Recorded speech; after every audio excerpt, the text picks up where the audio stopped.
সব জোট কাটিয়ে এবারও আইএসএল হচ্ছে, এটা অনেকটা পরিষ্কার। তবে ফেব্রুয়ারির প্রথম সপ্তাহের আগে শুরু হওয়া সম্ভব নয়। জোর কদমে উদ্যোগ চলছে। এরই মধ্যে রবিবারের আপডেট তিনটি। প্রথমত, যে বইটাকে দিনক্ষণ চূড়ান্ত হয়ে যাওয়ার কথা ছিল সোমবার অর্থাৎ 29শে ডিসেম্বরের, সেই সভা আপাতত স্থগিত হয়ে গেল। কারণ রবিবার ক্লাব জোট এএফসির কাছে জানতে চাওয়ার সিদ্ধান্ত নিল যে 24টির পরিবর্তে ন্যূনতম কতগুলি ম্যাচ খেললে এবারের মতো এএফসির স্লট পাওয়া যাবে। সেই উত্তর আসার জন্য অপেক্ষা করতেই সোমবারের বৈঠক স্থগিত করা হলো। দ্বিতীয়ত আপডেট, রবিবার ক্লাব জোটে যোগ দিল ইস্টবেঙ্গল, মিটিংয়েও অংশ নিল তারা। এবং তৃতীয় আপডেট, ওড়িশা এফসি আনুষ্ঠানিকভাবে জানিয়ে দিল তারা এবারের আইএসএলে নেই। আর একটা ব্যাপার যেটা ভাবাচ্ছে, সেটা হলো আর্থিক যোগান এবং কারা সম্প্রচার করবে সেই ব্যাপারটা। মূলত এই কয়েকটা গেরোয় আটকে থাকলেও আইএসএল হওয়া নিয়ে নতুন করে কোনো অনিশ্চয়তা তৈরি হয়নি। এই পরিস্থিতি নিয়ে আলোচনা করলেন প্রাক্তন ফুটবলার দেবাশিস মুখার্জি।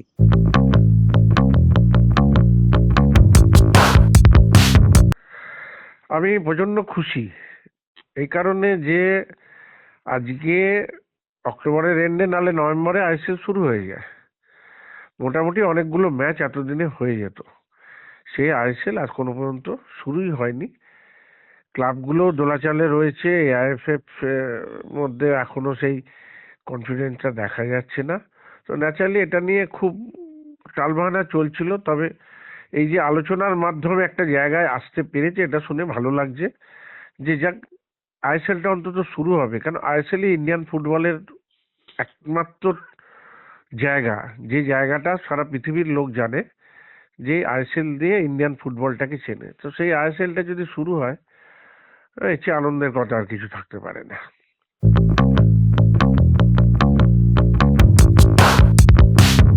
দেখো, আমি তো প্রথমে আগেও বলেছি, দূরদর্শিতার অভাব, ম্যাচিওর লোকের অভাব, ভালো বুদ্ধিওয়ালা মার্কেটিং লোকের দরকার। সেই লোকটার অভাবের জন্য আজকে এআইএফএফ এই জায়গায় গেছে এবং ইন্ডিয়ান ফুটবলটাই তলানিতে চলে গেছে। আজকে যে প্রবলেমটা হচ্ছে সেটা অনেকদিন আগে এফএসডিএল পয়েন্ট আউট করেছিল। কথা হচ্ছে, তুমি যে ক্লাবগুলোকে যারা স্পন্সর করছে, সব কোম্পানি, তারা তো মাইলেজ চাইবে, তারা তো লসে রান করছে। তা তুমি কি সেই স্টেক হোল্ডারদের তুমি কেন একটা পার্সেন্টেজ দেবে না? এটা তো পৃথিবীর সব জায়গায় এই নিয়ম আছে। তা তুমি কেন দেবে না? তুমি একচ্ছত্র আধিপত্য কেন চালাবে? তুমি অল ইন্ডিয়া ফুটবল ফেডারেশন, তোমার কি ক্ষমতা আছে? অন্যেরা পয়সা না দিলে তুমি কিচ্ছু করতে পারো না। তোমার নিজস্ব কোনো ওয়েট নেই, তোমার নিজস্ব কোনো আউটসোর্স নেই। তা তুমি কি করে এই ধরনের জিনিসগুলোকে এতদিন ধরে জিয়ে রাখলে? এগুলো ঠিক নয়। এর অনেক আগে এআইএফএফ এর এটা মেনে নেওয়া উচিত ছিল। এই যে বলছি না, দূরদর্শিতার অভাব। কারণ তারা জানে না, এক্সপিরিয়েন্স নয়। তারা ভেবেছিল সব মেরে দেবো। আরে মেরে ওরম ভাবে মার্কেটে গিয়ে নেমে মেরে দেওয়া যায় না। আজকে লাস্ট 10 বছর ধরে প্রত্যেকটা ক্লাব লসে যাচ্ছে, যারা স্পন্সর তারা লসে যাচ্ছে। আরে তাদেরও তো কিছু দরকার। তারা এতদিন ধরে, দীর্ঘ 10 বছর ধরে তারা ক্লাবকে স্পন্সর করে আসছে, টিমগুলোকে। তারা তো কিছু চাইবে, কিছু প্রফিট হোক, তবে তো তারা স্পন্সর করবে। তো সেই জায়গাটা তোমায় দেখতে হবে। স্টেক হোল্ডারদের পার্সেন্টেজ থাকতেই হবে। এবং সেটা আজকে যারা 3 সদস্যের কমিটি অল ইন্ডিয়া ফুটবল ফেডারেশনে মেনে নিয়েছে, এটা আজ থেকে 3 মাস, 2 মাস, 3 মাস আগে যদি মেনে নিত, তাহলে এই জায়গাটা পৌঁছতো না ইন্ডিয়ান ফুটবল। সেই একই অবস্থা। মানে অপদার্থ লোকগুলো অল ইন্ডিয়া ফুটবল ফেডারেশনে বসে আছে, তা জানে না কিভাবে করতে হয়। আজকে 10 বছর ধরে এফএসডিএল পয়সা দিয়েছে, করেছে বলে শুধু ওরা বসে বসে ফলটা খেয়েছে, শুধু লাভের গুড়টা খেয়েছে, কোনো রেসপন্সিবিলিটি নিতে হয়নি, পুরোটাই এফএসডিএল নিয়েছে। তাহলে তুমি এফএসডিএল এর কথা কেন শুনবে না? তাহলে এফএসডিএল এর সঙ্গে একটা জায়গায় এসো, একটা চুক্তিতে এসো, একটা আন্ডারস্ট্যান্ডিং এর জায়গায় এসো। তুমি সেটা করবে না। আজকে বিসিসিআই কারোর সঙ্গে কম্প্রোমাইজ করে? বিসিসিআই নিজস্ব ক্ষমতা আছে। বিসিসিআই টোটাল ইন্ডিয়ান ক্রিকেটটাকে চালায়, তাদের কাউকে দরকার হয় না। এআইএফএফ এর সেই ক্ষমতা আছে? এআইএফএফ এর স্পন্সর এলে তবে এই টিমগুলো বাইরে খেলতে যাবে, এই আইএসএল হবে।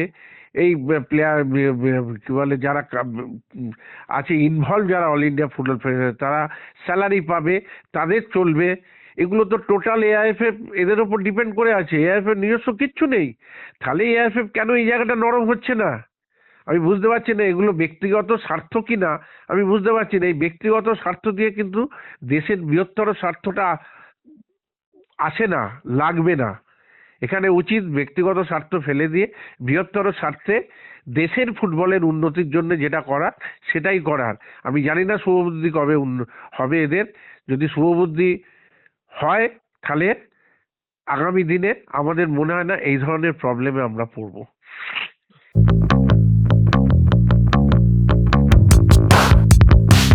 দেখো, এটা খুব মানে খুব ভ্যালুয়েবল পয়েন্ট কিন্তু, যে আজকে আমাদের আইএসএলটাতে এএফসি যা নিয়ম বা ফিফার যা নিয়ম আছে গাইডেড, মানে এএফসির নিয়ম গাইডেড বাই ফিফা, যে এই লিগে এতগুলো ম্যাচ খেলতে হবে, এতগুলো ম্যাচ প্রত্যেকটা টিমকে খেলতে হবে, এর একটা নিয়ম আছে। অবশ্যই নিয়ম থাকা উচিত, কেননা 10টা করে টিম নিয়ে সবাই খেলে দিল, বললো আমি একটা লিগ করে দিলাম, সেটা তো হয় না। তোমাকে একটা মিনিমাম ম্যাচ খেলতে হবে, সেটা এএফসি বলে দেবে বা ফিফা বলে দেবে। সেই ম্যাচটা না খেললে তুমি যে ফিফার যে স্লট বা এএফসির যে স্লট পাওয়া যায়, যে এএফসি চ্যাম্পিয়ন্স লিগ বা যাতে ক্লাবগুলো খেলবে, তার জন্যে এলিজেবল হবে। তো সেটা এএফসি ডেফিনেটলি বলবে। আমার মনে হয় যদি এত তাড়াতাড়ি করতে হয় তাহলে দুটো গ্রুপ করে হোম অ্যাওয়ে করুক, তাতে কিছুটা ঝামেলা কমবে। কিন্তু ডিপেন্ড করছে এএফসি কতগুলো ম্যাচ বলে তার উপর, যে একটা টিমকে মিনিমাম কতগুলো ম্যাচ খেলতে হবে এই লিগে, তবে সে এএফসি স্লটটা পাবে। এটা খুব ভাইটাল পয়েন্ট, যে এএফসি রিপ্লাইটা যতক্ষণ না আসছে ততক্ষণ এরা এদের গাইডলাইনটা তৈরি করতে পারছে না, এরা এদের শিডিউলটা তৈরি করতে পারছে না। এবং এএফসি গাইডলাইন যে মুহূর্তে পাবে আমার মনে হয় সে মুহূর্তে এরা করে নেবে, কারণ এরা অলরেডি সব রকমের হোমওয়ার্ক করে রেখেছে। এটা আমার মনে হচ্ছে হোমওয়ার্ক করে রেখেছে, কারণ এরাও চাইছে ইন্ডিয়ান ফুটবলটা যাতে স্মুথলি আবার স্টার্ট হয়। আর আমার যেটা মনে হচ্ছে 14টা টিম 7-7 গ্রুপ করে 6-6 12-12 24, আমি জানি না এএফসি কি বলবে, ওদের রুলসে কি আছে। যেটাই আছে আমার মনে হয় সেটা করে দেওয়া, এরা কি চিন্তা ভাবনা করেছে তার উপর ডিপেন্ড করছে। তবে যদি ম্যাক্সিমাম কিছু থাকে, আমার মনে হয় না 20-22-এর ওপর কিছু থাকবে। কেননা যখন আমরা 11 বা 10-11 নিয়ে যখন স্টার্ট করেছিলাম তখন 10-10-20টা ম্যাচ ছিল। তা 10-10-20টা ম্যাচ খেলে তো আমরা এএফসি চ্যাম্পিয়ন্স লিগ খেলেছিলাম। তাহলে হয় 20টা কি 22টা, যে কোনো একটা বলবে যে এতগুলো ম্যাচ হতে হবে। আর সেটা এরা ঠিক করে নেবে যে কিভাবে এতগুলো ম্যাচকে করানো যায়, বা সবাইকে এতগুলো ম্যাচ খেলানো যাবে কিনা, না কিছু টোটাল ম্যাচ এত হবে। দেখো, এই এএফসির নিয়মটা আমিও জানি না, টোটাল একটা লিগে কত ম্যাচ হবে আর একটা টিম কত ম্যাচ খেলবে, এই দুটো কিন্তু দু রকমের ব্যাপার। সেটা ডিপেন্ড করছে এএফসি কি গাইডলাইন পাঠায়। এবং এই গাইডলাইনটার ওপর রিয়েলি, মানে এই গাইডলাইনটার ওপর অনেক কিছু মানে এমন একটা ব্যাপার ডিপেন্ড করছে যে টোটাল আইএসএলটা এবারে মানে টিম করে চলবে না হই হই করে চলবে, সেটা ডিপেন্ড করছে। যদি এএফসি বলে যা ক্রাইটেরিয়া দেয় তাতে যদি না করতে পারে, তাহলে টিম করে চলবে, কোনো রকমের আইএসএল শেষ করা। আর যদি এএফসি যা গাইডলাইন দেয় তাতে দেখা যাচ্ছে আমরা এটা কমপ্লিট করতে পারছি, তাহলে হই হই করে চলবে, অসুবিধা কিছু নেই। ডিপেন্ড করছে এএফসি কি গাইডলাইন পাঠায় তার উপর।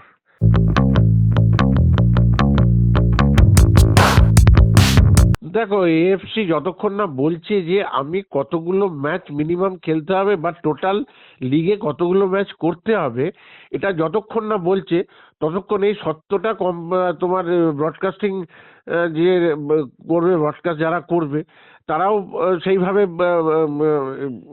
হাইলাইটেড করতে পারবে না, তারাও সেইভাবে জিনিসটা নিতে পারবে না।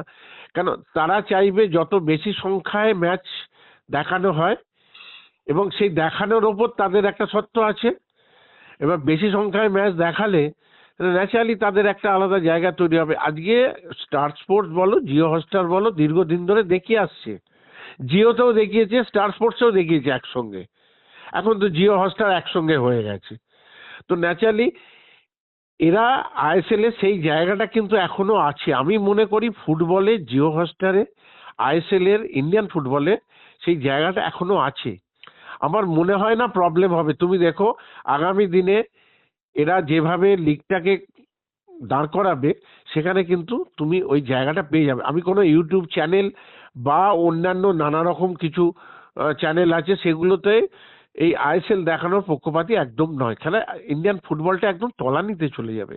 আজকে কবাডি বলো, টেনিস বলো, ব্যাডমিন্টন বলো, ভলিবল বলো, যাতে কিছু, আইপিএল তো ছেড়েই দিলাম, যাতে খুশি বলো, তারা মানে স্টার স্পোর্টসে হই হই করে দেখাচ্ছে, হই হই করে দেখাচ্ছে। অথচ ইন্ডিয়ান ফুটবল যেটা একসময় টপে ছিল, সেই ইন্ডিয়ান ফুটবলকে দেখাবে না, এটা হতে পারে না। আসবে, তুমি দেখো নিশ্চয়ই আসবে। তারা ইন্ডিয়ান ফুটবলকে তোলার জন্য নিশ্চয়ই তাদের এই কি বলবো, ওদের যে তাগিদটা, এটা থাকবে। এবং এটা ওদেরও একটা দায়িত্ব যে এতদিন তো ওরা ইন্ডিয়ান ফুটবলের সঙ্গে আছে, জিও হটস্টার বলো, স্টার স্পোর্টস বলো, তারা তো আছে।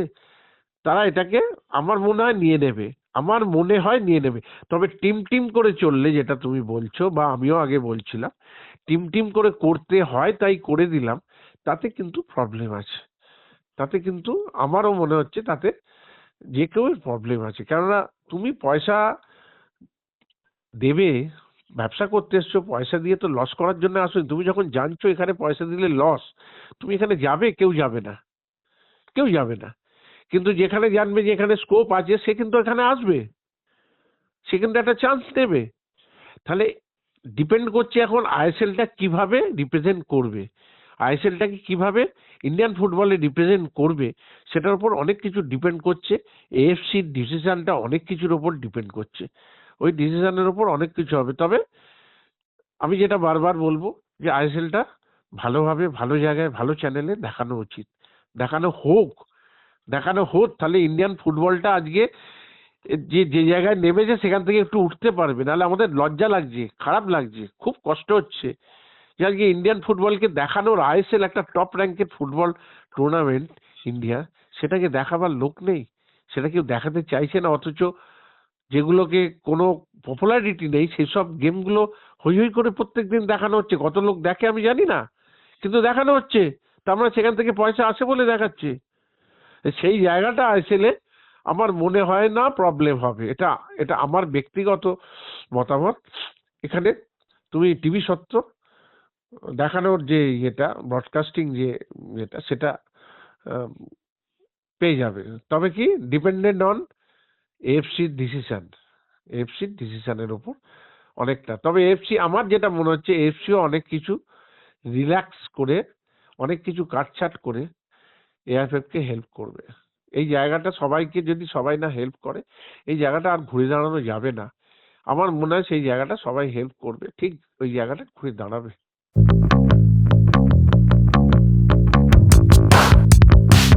আমার মনে হয় না কোনো সমস্যা হবে। এই কটা টাকার জন্য কোনো সমস্যা হওয়া উচিত নয়। আমার বলতে খুব খারাপ লাগে, আমি এটা শুনেছি বা টিভিতে দেখেছি যে মেসিকে আনতে যে টাকা খরচ হয়েছে, এবং মেসিকে একদিনের জন্য রাখতে আম্বানি গ্রুপ যে 50 কোটি টাকা খরচ করেছে, তাহলে একটা ইন্ডিয়ান ফুটবলকে বাঁচিয়ে রাখতে গেলে এই টাকাটা কোনো ফ্যাক্টর? আমার মনে হয় না। এরা যদি মনে করে, এরা ইন্ডিয়ান ফুটবলকে ঠিক ওপরে নিয়ে যাবে। আর যদি মনে না করে, আমাদের দুর্ভাগ্য, আমরা আবার তলায় তলিয়ে যাব, কিছু করার নেই। কিন্তু এইগুলো একটু বুঝতে হবে যে আজকে মেসিতে আনতে গেলে 100 কোটি, একদিন রাখতে গেলে 50 কোটি। মেসি এসে কি বাংলার ফুটবল বা ইন্ডিয়ান ফুটবলকে এক বিন্দু ওপরে নিয়ে যেতে পেরেছে? না 142 থেকে 141 করতে পেরেছে? তার পেছনে এতগুলো টাকা তুমি খরচ করতে পারলে, ইন্ডিয়ান ফুটবলটাকে বাঁচানোর জন্য তুমি একটু, এর পেছনে তুমি একটুখানি হেল্প করতে পারবে না? আমার মনে হয় না এটা হবে না। আমার মনে হয় নিশ্চয়ই আসবে এরা, না হলে এটা দাঁড় করানো যাবে না। এটা উচিত, এটা হওয়া উচিত। আমি জানি না কি কারণে এগুলো হচ্ছে, কিন্তু এটা হওয়া উচিত, এটা ভালো হওয়া উচিত।